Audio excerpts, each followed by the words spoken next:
Review the Light. Today we're going to be taking a look at the new EC20 by Nitecore. But really quick, if you haven't yet, go ahead and click this link right up here to subscribe to my YouTube channel. Keep up to date with all the latest videos. You can follow me on Facebook for other news. And if you click on this link that I'm going to put in the description below, it'll take you to the full review where you'll be able to see great things like the runtime graphs, the spectrum, all the sorts of data, pictures, everything, all that great stuff. So at any point in the review, if you have any more detailed questions, be sure to check that out. So the EC20 by Nitecore, you can see they claim 960 lumens off of an XML2 emitter. I'll be testing the output claims independently, and that'll be posted in the full review. You can see some of the other stats here on the box. This is their standard packaging. I'll go ahead and open it up, and you can see inside in this little plastic pack we have the accessories. It's just their standard lanyard with the Nitecore logo on it there and a couple of extra O-rings, the warranty card, and then the light itself. I'll pull that out.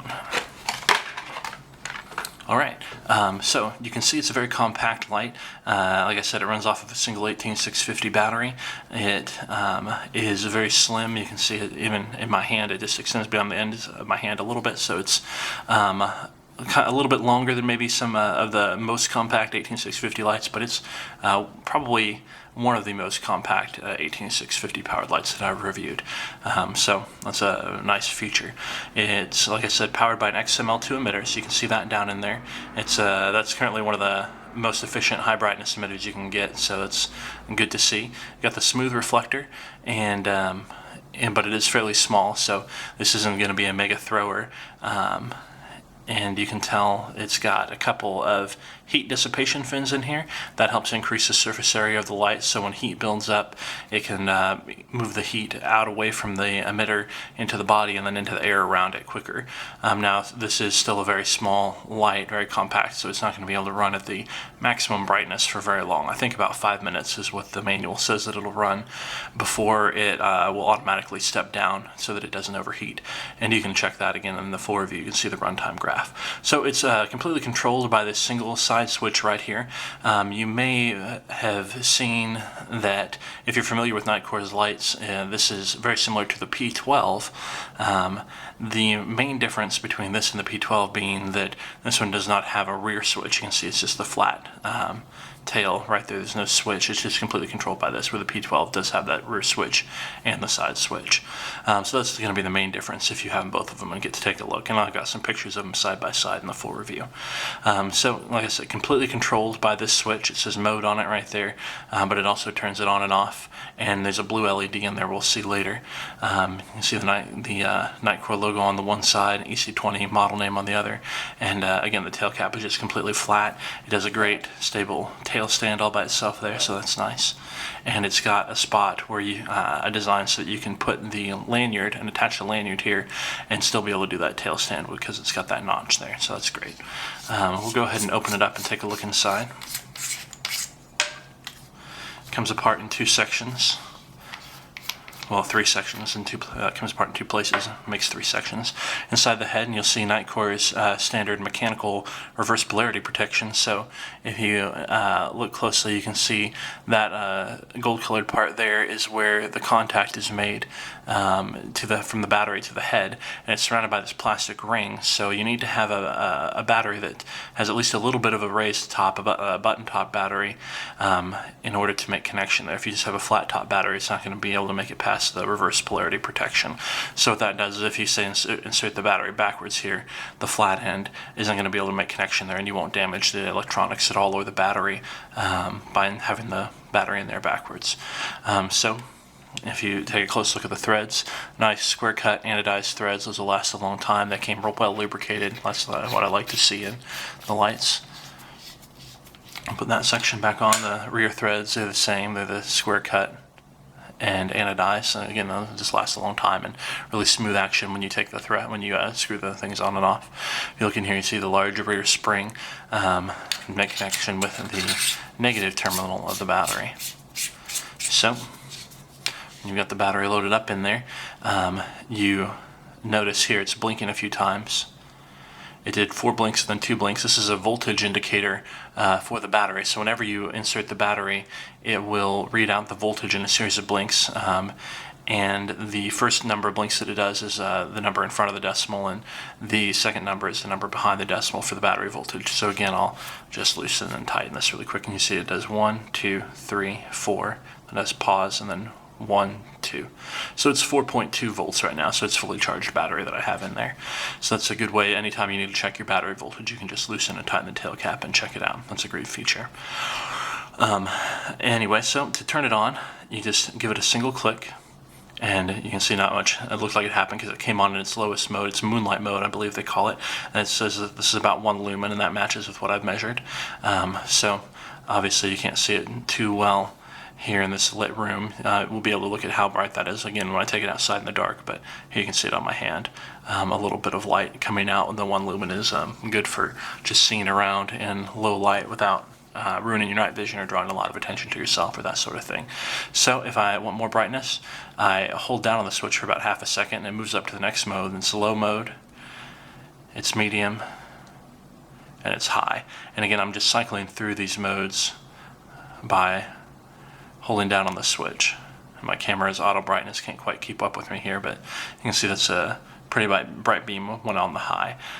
So this does have, I'll get to a better picture of it here so you can see a little bit better, a very definite hot spot by the smooth transition out into the spill region. So the spill region isn't too wide, it's a fairly narrow beam, and but just like I said, a very smooth transition. I don't see a lot of beam artifacts or anything like that. And if you want to see the true color of the light, it's the best idea to look at the beam shots that I'll take in the full review. And then those are the regular brightness modes. So say I leave it on in the medium mode and I turn it off. When I turn it back on, it comes back on in that medium mode. Or if I leave it on in high, I turn it off, it comes back on in high. The only exception is from off, say whatever mode I left it in. You remember I just left it in high. If I hold down on the switch instead of clicking it, then it comes back on in the moonlight mode, the lowest output mode. So you always have direct access to that lowest mode, no matter what other mode you leave it in. So say I leave it in that one, if I turn it off, back on, back in the moonlight. The last function, if I double click the switch, I go into strobe, and once I've activated the strobe mode, if I hold down on the switch, I can move to SOS, or I can move into the beacon, which is just a short intermittent pulse there. So that I have the strobe, SOS, and beacon available as special modes from double clicking, and from there just a regular click will turn it off, and those modes are not memorized, so it comes back on in whatever regular brightness mode I used last after that. So that's the function of the Nitecore EC20. Stick around for just a second and we will take it outside and give it a shot in the dark.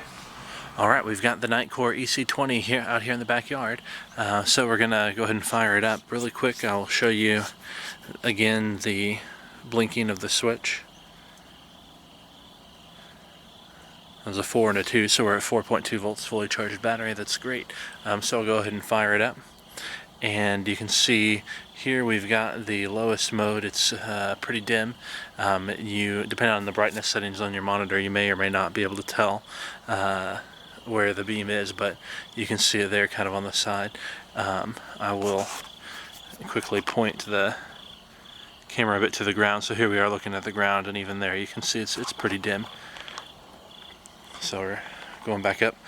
So the next mode, you can see that's a big jump up to the next mode here, so obviously now a lot more coverage. You can still see the central hotspot there with the smooth transition out into the flood, and not an extremely wide beam, kind of a narrow beam. It goes out to about here, so you can tell it's a little bit of a narrow beam, so it's fairly well focused. And I'll move up to the next mode. Here's the medium mode, and by now you can see pretty much whatever you want for quite some distance. So look around here, you can see that little pathway area there. Look up into this tree. Even on the medium mode, you can see I got plenty of light to see up into the tree.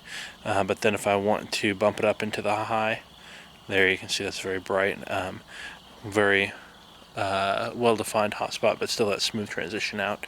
And Again, the fairly narrow beam, but definitely enough spill to see your general area around you. And then, depending on your brightness, you may be able to see some of the moisture in the air, which is kind of fun. This is what the high mode looks like. So I'll run through those again for you. This is the low, medium, high. Excuse me, the very low, the medium, lower, medium, and high. It goes a little quickly, as you can see, the ramping through. And then if I want to see the strobe mode, here's the strobe mode here. Just again got to that by the double click. And then holding down for a second, I'm in the SOS. That's what this looks like out here.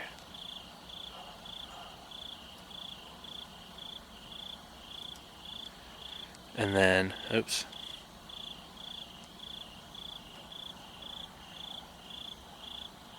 Here's the beacon with just a quick flash intermittently. And then back to the regular. So this is the Nitecore EC20. Again, if you haven't yet, go ahead and click this link right up here to follow me on Facebook, this one over here to follow me on YouTube, and keep up to date with the latest reviews. Thanks, and have a great night.